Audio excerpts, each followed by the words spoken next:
trouxe até aqui. E aí eu vou trazer para vocês uma historinha de final de ano, que é uma história que eu entendo que todos nós já ouvimos em algum momento dessa vida, a parábola do filho pródigo. Em alguns lugares a gente tem ela como a parábola da misericórdia. Em alguns lugares, e é que eu gostei mais, a gente tem ela como os dois filhos e o pai. Aí eu acho que assim, o contexto onde a gente começa, que é muito importante, a gente nunca pode se esquecer de como a gente interpreta os ensinamentos de Jesus.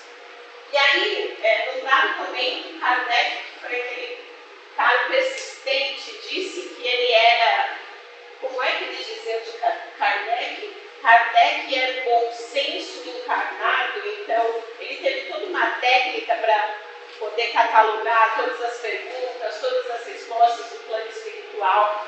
E lá no livro dos Espíritos, ele traz a pergunta 627, na terceira parte, onde ele pergunta para os Espíritos o seguinte: mas vocês já disseram para mim que Jesus ensinou tudo o que a gente precisa saber, tudo o que a gente precisa fazer, para que a gente precisa dos Espíritos? E era um carinha perspicaz, né?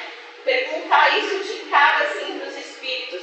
E aí, como sempre, os Espíritos eram sempre muito diretos, muito certeiros. Eles trouxeram uma resposta que é uma resposta enorme, que eu não vou ler a resposta toda, se vocês quiserem, questão 627 do livro dos Espíritos. Mas, basicamente, o que eles dizem? Nós estamos aqui para esclarecer as parábolas que Jesus trouxe. Porque a Jesus falava para a época em que ele vivia. E muitas das vezes ele comentou, eu falo para quem tem ouvidos de ouvir, não são todos que estão preparados para as verdades que eu trago para vocês. Porque na época já foi um boom, né? Veio a lei mosaica, onde era aquela lei rígida, aquelas coisas de olho por olho, dente por dente, tendo que apedrejar, tendo que matar. E aí vem Jesus e traz o amor. E muitas vezes as pessoas se abismaram com toda aquela controvérsia do que Jesus trazia para o que a lei mosaica impunha. Considerando que naquela época, às vezes, a imposição era necessária para que funcionasse. Então, basicamente, o que a gente precisa entender disso é que Jesus empregava uma linguagem de acordo com o lugar e com a época em que ele vivia. Eu peguei só esse trechinho da resposta da 627, que é muito importante a gente levar em consideração quando a gente vai falar sobre as parábolas de Jesus. E essa parábola de hoje, a parábola do filho pródigo, ela está lá em Lucas, no capítulo 15, do Evangelho de Lucas.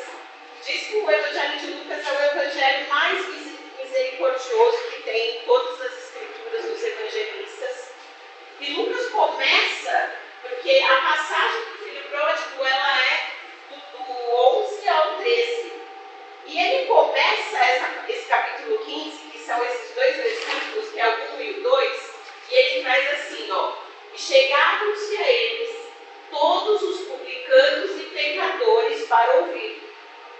E os fariseus e os escribas murmuravam dizendo: este recebe pecadores e come com eles. Então, se a gente for pensar na época em que tudo isso aconteceu, vocês já ouviram muitas histórias, a gente sabe que tinha muitos conflitos entre os povos, né? E o próprio povo hebreu, que são os herdeiros de Davi, dada a hora com o falecimento de Davi, eles se dividem, viram os hebreus do norte, os hebreus do sul, e aí viram os samaritanos, viram realmente os judeus puros. Há uma verdadeira briga entre eles, que ainda acontece. Todos aqueles conflitos hoje da Palestina, são conflitos que vêm da época de Jesus. E Jesus, ele trazendo o amor, incondicional, o amor como sendo a única arma para vencer tudo isso. Em todos os momentos, em todas as suas parábolas, ele utilizava palavras-chave e pessoas-chave para trazer sentido para a época. Então, todas as parábolas, a maioria delas, foram mais de 40 que Jesus trouxe. Vocês podem observar que Jesus sempre trabalha com pescadores, com criadores pertinente à época em que ele vinha e trazia as suas lições. E aí os fariseus e os escribas, que eram os chamados também de doutores da lei, era aquele nicho da sociedade que podia estudar as leis mosaicas desde o nascimento, possuía alguma forma de dinheiro, alguma forma de riqueza, e eles se intitulavam como sendo a prole daquela sociedade. Então eles entendiam sobre os ensinamentos, eles podiam dar aula, eles escolhiam quem iam ser os seus discípulos, quem ia segui-los, e não era qualquer um que podia ter essa posição. E eles ficaram horrorizados quando viram que Jesus se sentava com a plebe para comer, para conversar. E todas as passagens de Jesus, a gente pode observar que Jesus sempre estava com os doentes. Que ele mesmo dizia, né? Eu não vim para os sãos, eu vim para os doentes, os que realmente precisam de mim, os que precisam dos meus ensinamentos.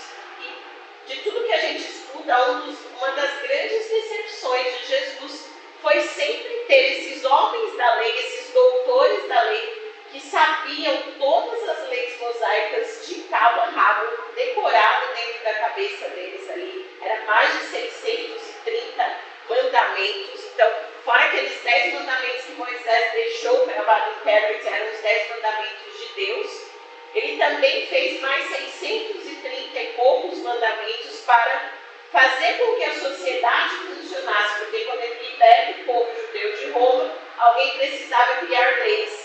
E quem foi o responsável por isso foi Moisés também.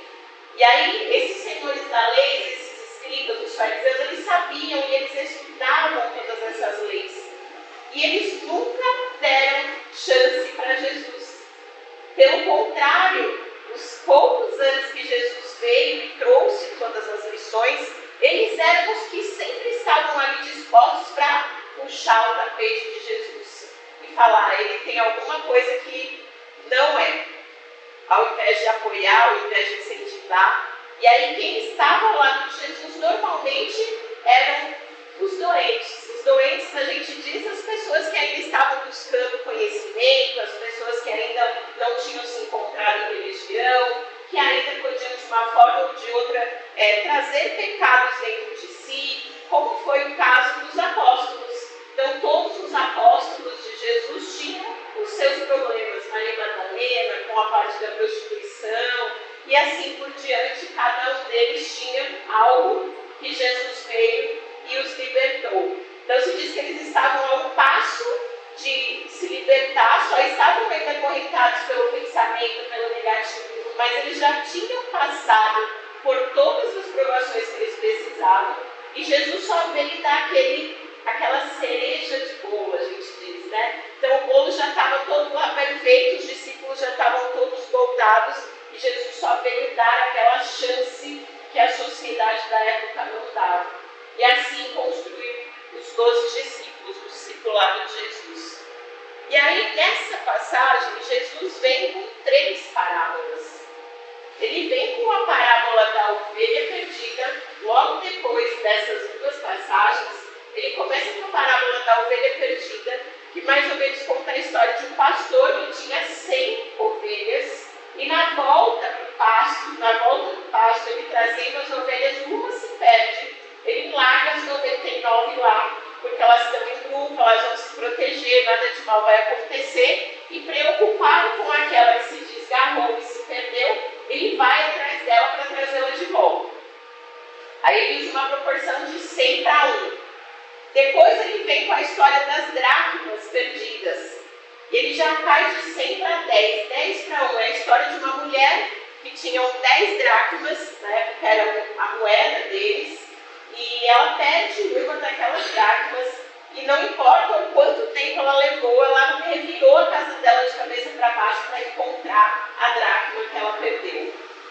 E ele fecha esse ensinamento com a parábola do filho pródigo, aonde daí de 100 para 1, então das 100 ovelhas, onde só uma se perdeu, e o pai não pensou 2 vezes em ir buscá-la, porque ela faz parte do rebanho, ele não vai deixar nenhuma dos seus filhos largados.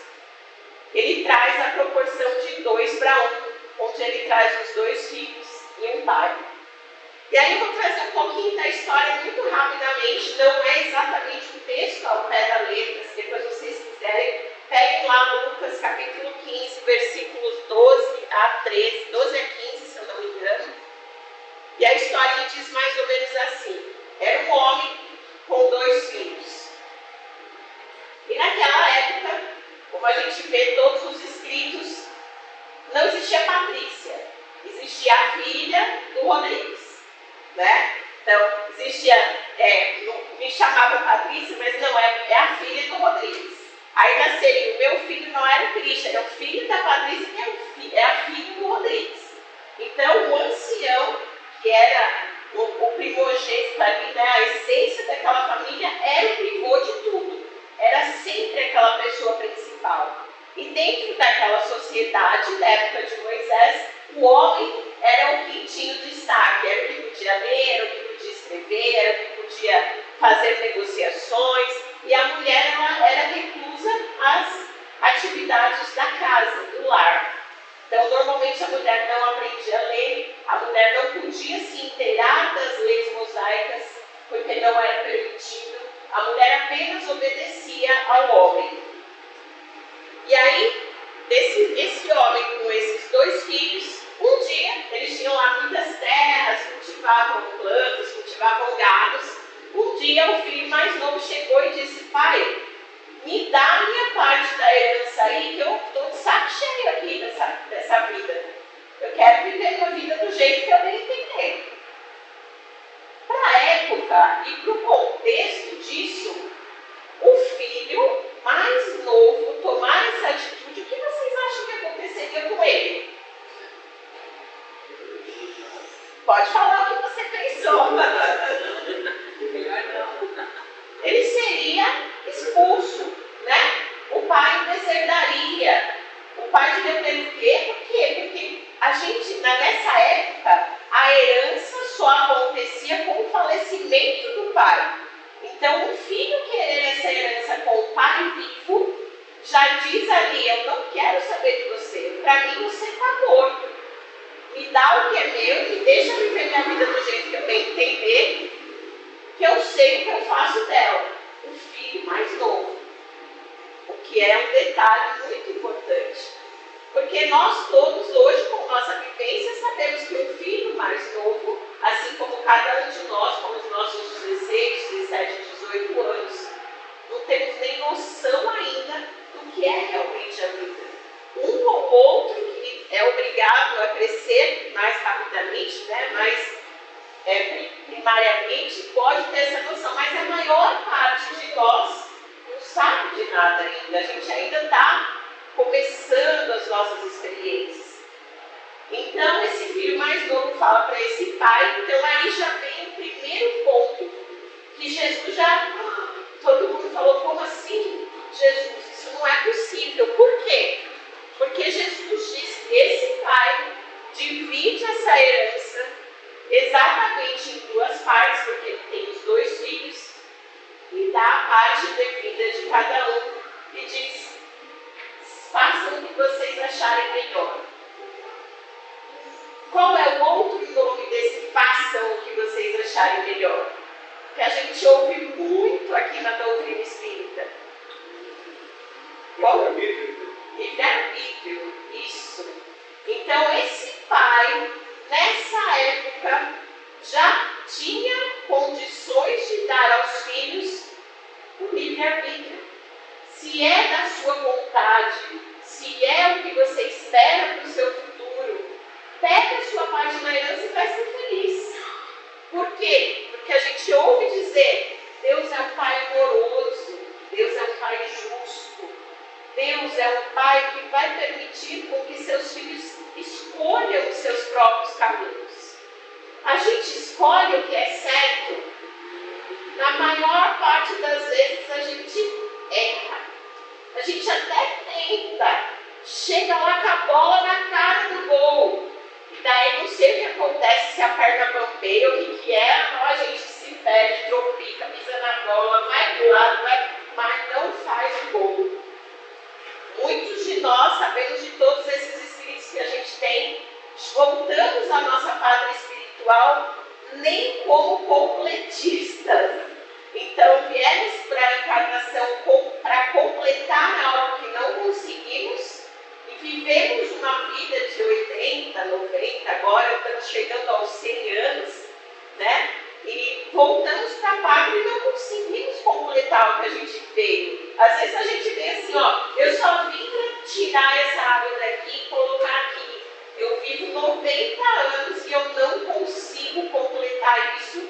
E ainda chego lá mais cheio de coisas que eu vou precisar completar nas outras. Porque essa terra e esse mundo de provas e expiações, ele é muito cheio de coisas tentadoras. E na maior parte do tempo, nos esquecemos de que estamos aqui de passagem. De que tudo isso que nós vivemos aqui, que parece o fim do mundo, muitas das vezes para cada um de nós, é um sopro na vida eterna. Então precisamos nos dedicar mais à construção de coisas sólidas, de coisas reais, ao invés de tentar construir somente as coisas aqui na matéria.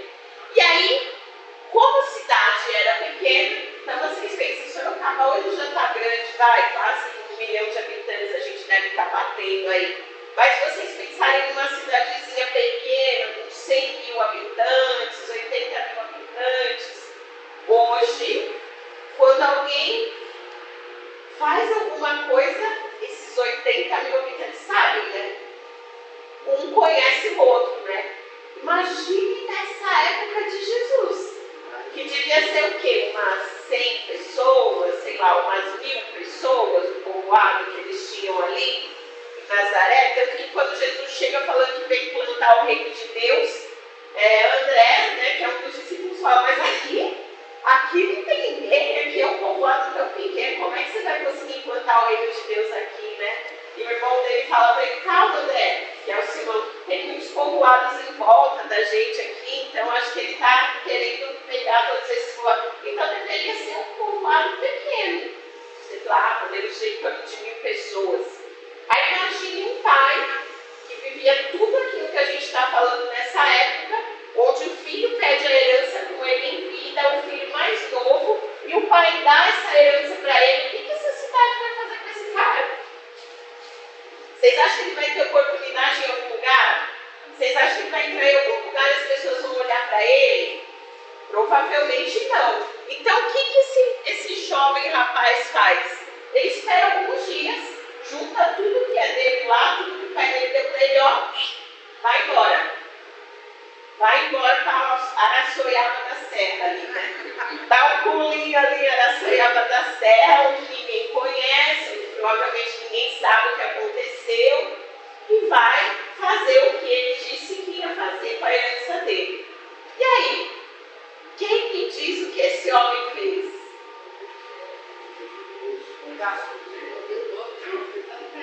A festa ajudou os mais pobres, alguém concorda com ele que ele ajudou os mais pobres? Pessoal, 18 anos de idade, um monte de balada em Araçoiaba na Serra. O que vocês acham que esse rapaz fez? Gastou tudo com as festas, com as baladas, com as bebidas, com as mulheres, e foi tudo tão rápido. E aí? O que ele fez depois disso? Alguém está se identificando com essa história?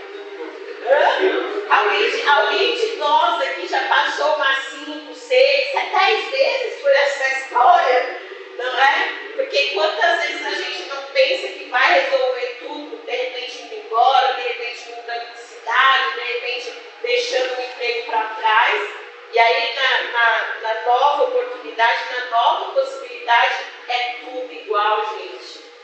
Por que é tudo igual? A mudança é interior, a mudança vem de dentro para fora. Enquanto eu não evoluo, enquanto eu não tiro todos esses véus que tem no meu olho, eu posso estar aqui agora ou estar no Japão, que as minhas dificuldades vão ser as mesmas. Muitas das vezes, as pessoas que aparecem no nosso caminho são até parecidas fisicamente. Diz que tem um de nós em cada dimensão, não é? Então as pessoas, às vezes, eu já tive a oportunidade de vivenciar isso, pessoal. Eu estou falando com causa, assim, com vivência de causa. Eu morei por quase 3 meses nos Estados Unidos. E nos Estados Unidos eu tinha minha irmã, eu tinha o meu irmão, eu tinha o meu pai.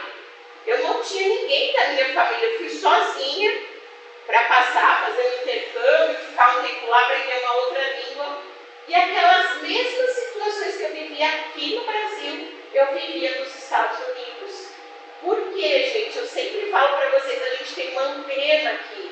E essa antena, ela sintoniza as mesmas coisas em todos os lugares. Então, não importa aqui no Japão, nos Estados Unidos, aonde eu estiver, as situações que eu tenho que vivenciar vão ser as mesmas. É por isso que a gente está ouvindo muito falar assim com essa coisa da regeneração, com essa coisa da reforma íntima. Não deixe para amanhã. Resolva os seus conflitos aqui ainda. Resolva os seus conflitos com seus familiares. Você brigou no Natal do ano passado por causa daquele peru no passado, né? Porque a gente senta lá naquela mesa, toda a família começa aquela lavagem de roupa suja, que a gente não faz o ano inteiro. E aí aquele peru que sai um sanguinho, porque estava no passado que eu não gosto, começa a maior discussão. Não é assim que as discussões familiares acontecem? Quantas famílias deixaram de se olhar e de se falar por conta de Bolsonaro e Lula? Sem apologia, tá, gente? Sem apologia nenhuma, porque assim, eu acho que cada um tem o direito, como esse pai, cada um tem o direito de lutar pelo que acredita, pelas coisas que considera importantes, mas até onde vale a pena eu romper com um irmão por conta de política? Bolsonaro ou Lula está lá no poder, não importa quem foi o vencedor, e eles estão fazendo o que eles bem entendem.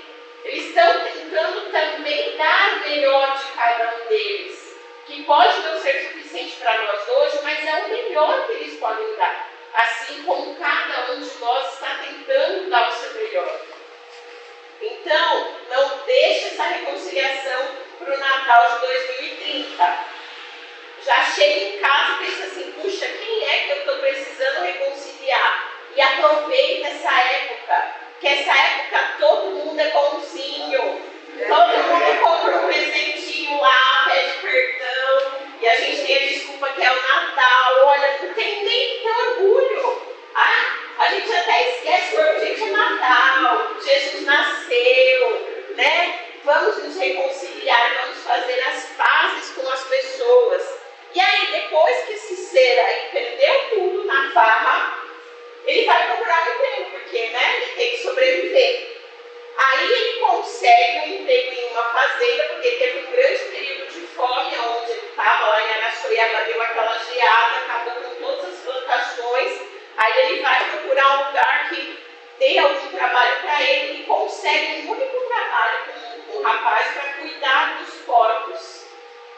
E aí, voltando para aquele momento histórico, gente, os porcos naquela época eram considerados animais impuros.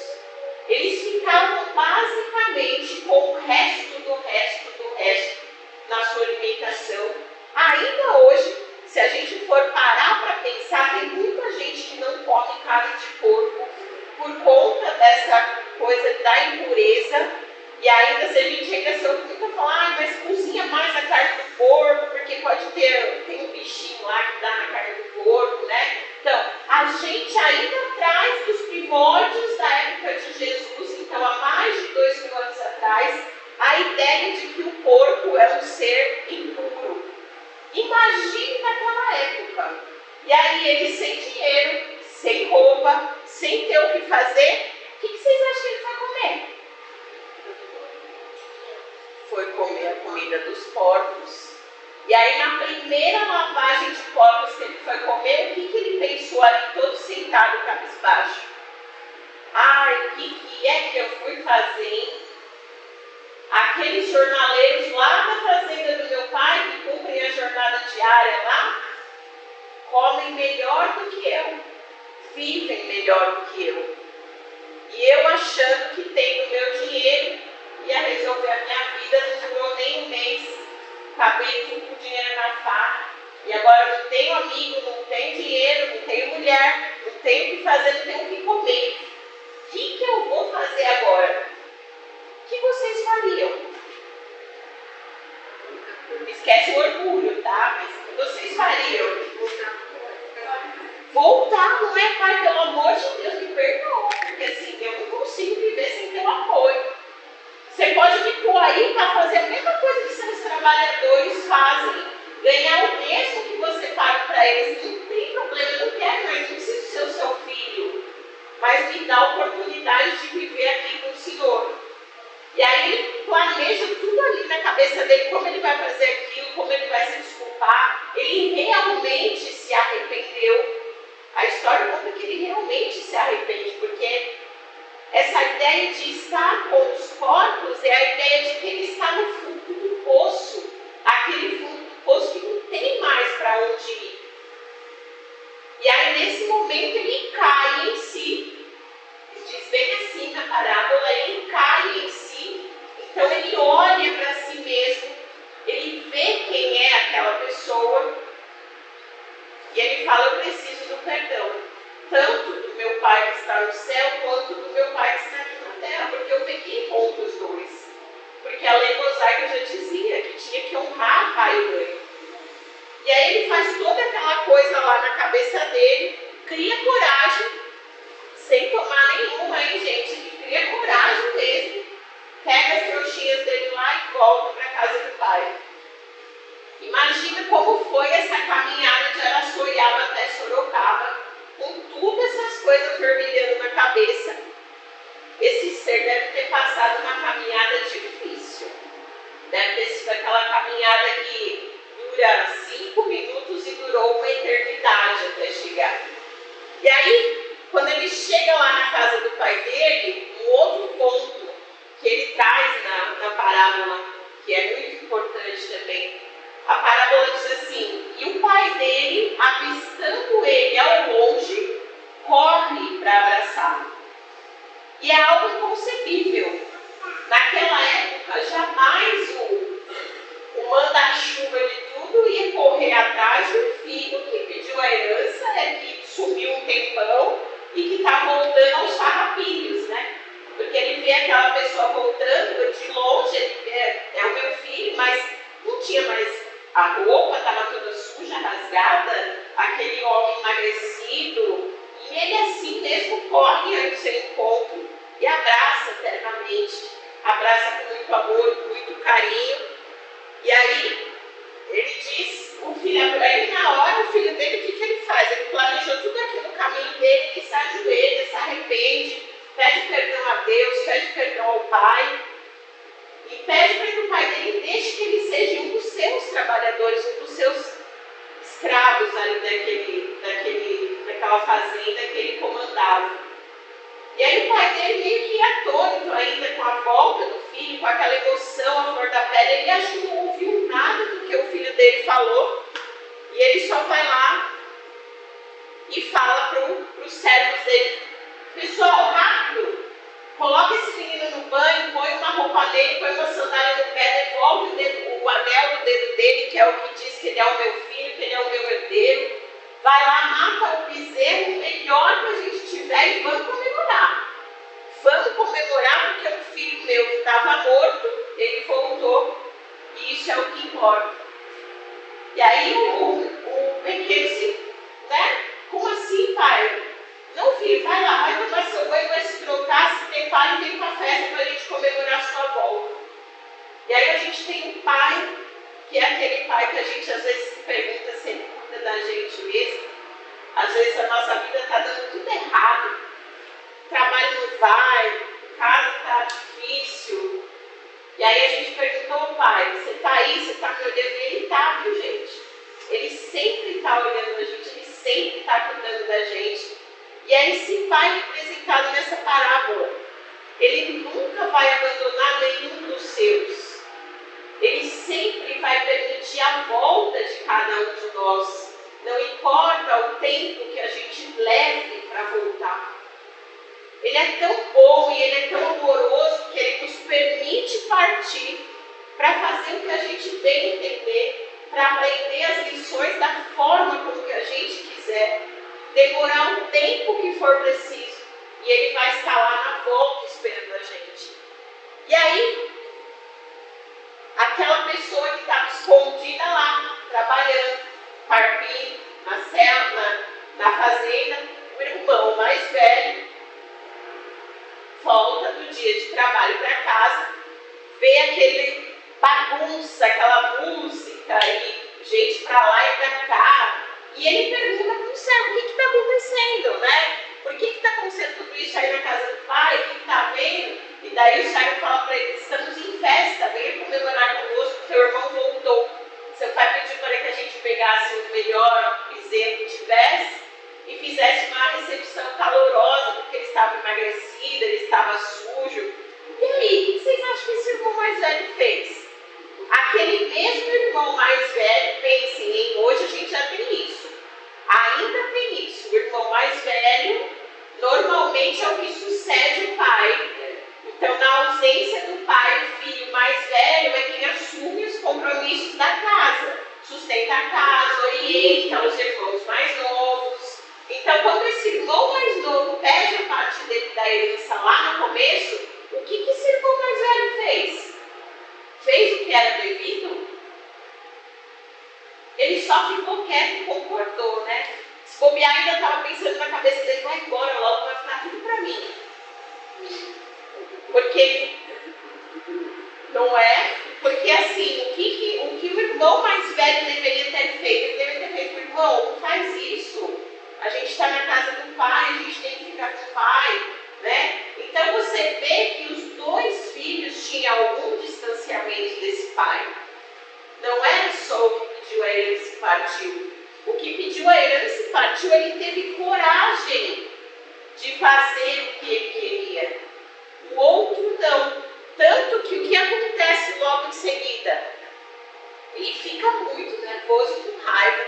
E aí ele vai ter com o pai dele, ele se recusa a entrar na festa e participar da festa, ele vai ter com o pai dele, e aí o pai dele tenta trazê-lo mais uma vez. Esse ancião vai atrás do filho mais velho, implorar que ele venha participar das comemorações. E aí ele fala para o pai dele, pai, eu estou com você todo esse tempo, eu trabalho com você, eu faço tudo que você me pede, eu não te abandonei. Você não tem coragem de matar um cervo para eu comemorar com os meus amigos. Ele não queria comemorar com o pai dele, o fato dele ter ficado. Ele queria comemorar com os outros. E aí fica nítido que esse filho, mesmo tendo ficado, não há um amor pelo pai. Não há aquele carinho pelo pai. Existe sim ali uma obrigação, uma servidão, algo que ele está se obrigando a fazer para esperar recompensa. Não existe o amor e a dedicação como pede a lei de Moisés, honrar pai e mãe. Existe apenas o medo. O medo de ir embora, o medo de acontecer o que aconteceu com o mais novo. Mas na verdade não existe aquele amor, aquela família. Ele também está distante desse pai. E aí o que ele fala para esse filho é, filho, você está sempre comigo, tudo que eu tenho aqui é seu. Não tem nem que a gente fala mais.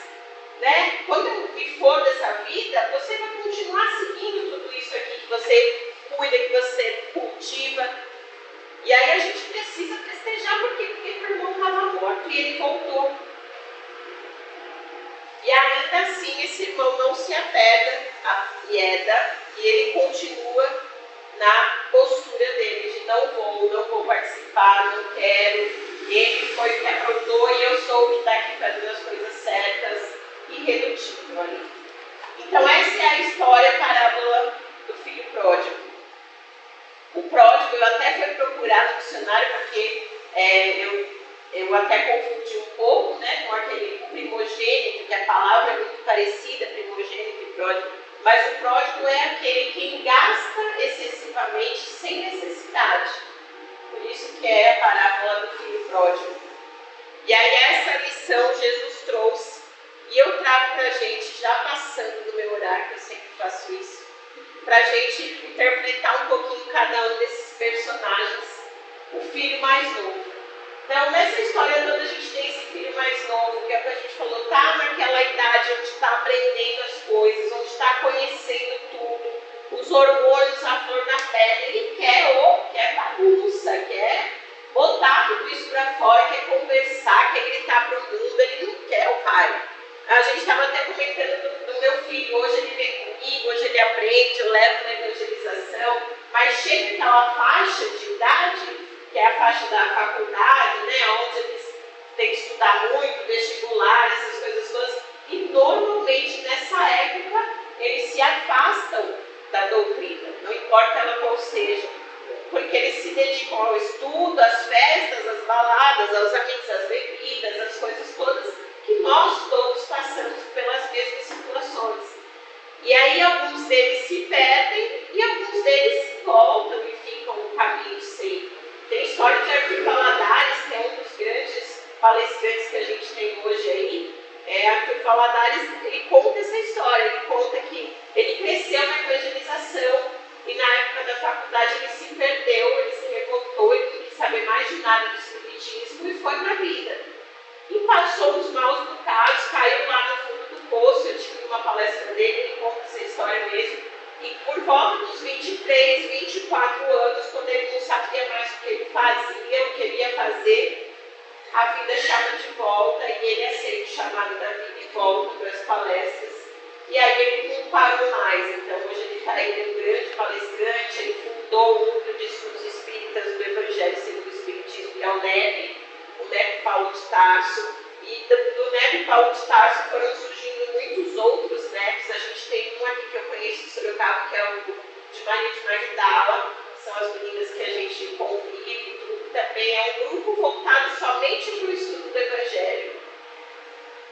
E aí, essa inexperiência, esses desejos mundanos, essa curiosidade, esse distanciamento do pai, gente. Depois a gente vai para o filho mais velho. E aí o filho mais velho, ele está com os valores equivocados, ele está com um egoísmo e com interesse à flor da pele, ele só está pensando nele mesmo, ele não está pensando em toda a situação. A gente nunca tem aquela empatia que todos nós ouvimos dizer muito também. O que é a empatia? Eu me coloco no lugar do outro e vejo se fosse eu ali, o que eu gostaria de receber naquele momento. Então, se esse filho mais velho se colocasse no lugar do filho mais novo e sentisse tudo que o filho mais novo passou e tivesse sentido, provavelmente ele faria também um acolhimento, assim como o pai fez, com aquele amor, com aquela serenidade. E por fim, a gente tem um pai, gente, que assim, eu não tenho nem que falar desse pai. Esse pai que Jesus trouxe para a gente na parábola do filho pródigo, ele diz tudo o que esse pai de amor, esse pai de bondade, esse pai de acolhimento, que é o nosso Senhor, é conosco. Ele nos acolhe, ele nos abraça, ele nos ampara, ele nos deixa errar e voltar, errar e voltar, errar e voltar. E é Deus quem cuida de cada um de nós. Muitas vezes eu paro para me perguntar, mas será que Deus consegue olhar para cada um de nós e ver o que cada um de nós está necessitando? Na verdade, Deus é a inteligência tão suprema, como diz lá no próprio Livro dos Espíritos, a primeira pergunta ou a segunda, onde eles perguntam o que é Deus. Kardec pergunta o que é Deus dos Espíritos, ele diz a inteligência suprema, causa primária de todas as coisas, né? E aí você pensa num ser dessa magnitude e ele faz tudo perfeito. Então ele nem precisa olhar para cada um de nós. Todas as leis divinas que ele criou, que são mais de 10, se não me engano, também é uma parte do Livro dos Espíritos, onde ele fala de uma a uma. A lei do amor, a lei da caridade, a lei do trabalho. Todas essas leis fazem com que ele saiba qual é a necessidade de cada um dos seus filhos. E é tudo perfeito. Não cai uma folha de uma árvore sem que Deus saiba que essa folha esteja caindo. caindo da árvore. E por fim, eu vou deixar para vocês uma reflexão aí para a semana. Eu trouxe uma musiquinha muito rápida, 2 minutinhos, para a gente fechar o ano em alto astral, para a gente refletir durante a semana. O pai, o mais novo e o mais velho, qual deles é você? Ou eu também posso deixar para vocês em qual nível evolutivo você está hoje. Porque eu entendo que todos nós passamos por todos esses personagens, sim. Eu entendo que todos nós somos inconsequentes, eu entendo que todos nós fazemos escolhas erradas, não que hoje a gente não faça mais. Mas hoje a gente pensa mais sobre tudo que a gente vai fazer. A gente, antes de tomar qualquer decisão, reflete quais serão as consequências dessa decisão. Pelo menos espero eu, né? Porque todos aqui, hoje, véspera de festas de final de ano, todos nós poderíamos estar fazendo outras coisas, mas optamos por estar aqui. Então eu entendo que todos nós que aqui nos encontramos hoje, já temos um pouco dessa consciência desperta. Essa consciência que nos chama para essa verdade que somos nós, essa verdade do Espírito. Então vamos refletir um pouco a respeito de tudo isso que a gente ouviu hoje. Quem somos nós? Qual de nós é esse personagem? Às vezes somos o filho mais novo porque a gente tem vontade de largar tudo e ir embora. Esses dias mesmo, a minha vida está passando por uma volta assim, de 360. Eu pensei comigo assim, e se eu for embora lá para o Nordeste, arrumar um emprego lá no Nordeste, mudar tudo? Daí eu parei no primeiro momento, né? Eu falei, poxa, legal, vou começar a ver as vagas de emprego no Nordeste. Aí eu parei por um momento e falei, meu, o que você está fazendo? Né? Olha o patamar que você está, olha tudo que você estuda, tudo que você sabe, o que você já viveu. No Nordeste vai mudar o quê? Todos esses problemas que você está enfrentando, eles vão com você. Então olhe para você, reflita tudo o que está acontecendo na tua vida. Desfaçam todos os nós, que às vezes a gente dá nós, insiste em apertá-los. Vamos afrouxar esses nós e deixar com que a nossa vida flua da melhor forma possível. Somos um conjunto de tudo que pensamos e fazemos. Então, se as coisas não estão muito como nós gostaríamos, a culpa não é de ninguém, gente. A culpa é nossa. A culpa é só nossa. É difícil a gente admitir, a gente ouvir e admitir que somos os nossos próprios carrascos, mas somos. Às vezes é o nosso orgulho, às vezes é a nossa vaidade que não nos permite usar as sandálias da humildade. Então vamos pensar sobre tudo isso essa semana. Para fechar, eu vou colocar uma musiquinha, eu quero que vocês cantem comigo. Vamos ver se a caixinha funciona. Oh, não! Eu trouxe a letra, então, para a gente poder cantar junto. Acho que todo mundo conhece, é uma música de Padre Marcelo Rossi, tá, gente? A gente está no centro espírita, mas tudo que leva a Jesus, tudo que leva a ser um homem de bem é válido. Não importa qual a camisa que se veste, o que importa é o amor, gente. Nunca se esqueçam disso. Eu gosto muito dessa música, como muitas outras. Opa!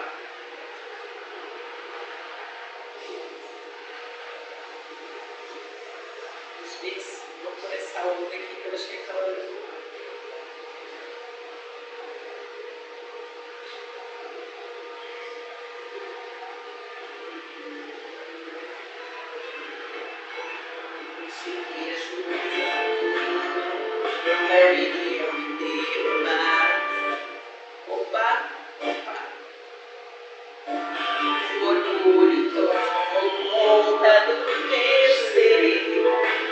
Essa é a música que fala na parábola, tá, gente?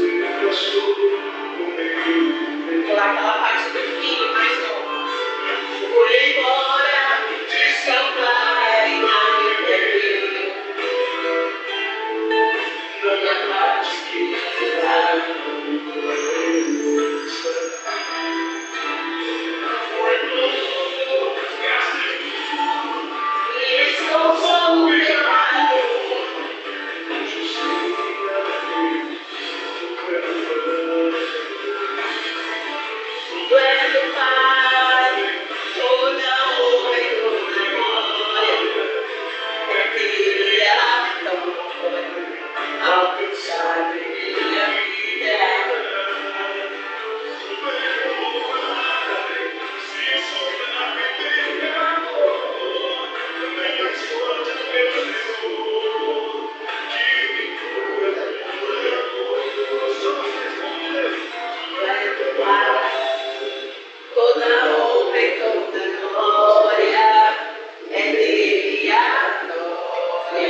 trabalho, para que a gente possa cumprir as nossas missões que nós nos comprometemos antes de vir. Nunca se esqueçam disso. O carro, a casa, o emprego, a roupa, a família, é todo um empréstimo do Pai. Façam o melhor que vocês puderem. E nessa época de festas, não deixem de se lembrar de Jesus, que é o verdadeiro motivo das nossas comemorações. A gente se perdeu no capitalismo do homem, a gente pensa nos presentes, no peru, na ceia de Natal, comer até não aguentar mais.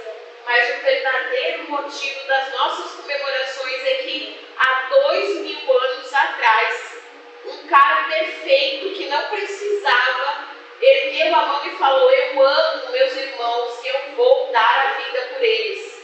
E veio para cuidar de nós, veio para nos livrar dos pecados, veio para nos ensinar o que precisamos fazer, pessoal. É muito fácil, é fácil mesmo, tá? Se vocês pararem para pensar, é muito fácil fazer o que Jesus fez. Hoje ainda é mais fácil do que naquele tempo. A gente tem carro, a gente tem internet, a gente tem casa espírita, a gente tem tudo para fazer dar certo. Vamos nos tornar esses trabalhadores da seara de Cristo que Ele nos convocou há 2000 anos atrás, e chega de protelar, gente. Chega de preferir a novela, chega de preferir o Big Brother. Vamos fazer da nossa vida o real motivo e a real essência dela. Vamos voltar para o Pai. Acho que é isso. Eu desejo a todos, assim, muito obrigada pela recepção. Eu vou começar o ano com vocês também, tá bom? Dia 2 eu estou aqui de volta.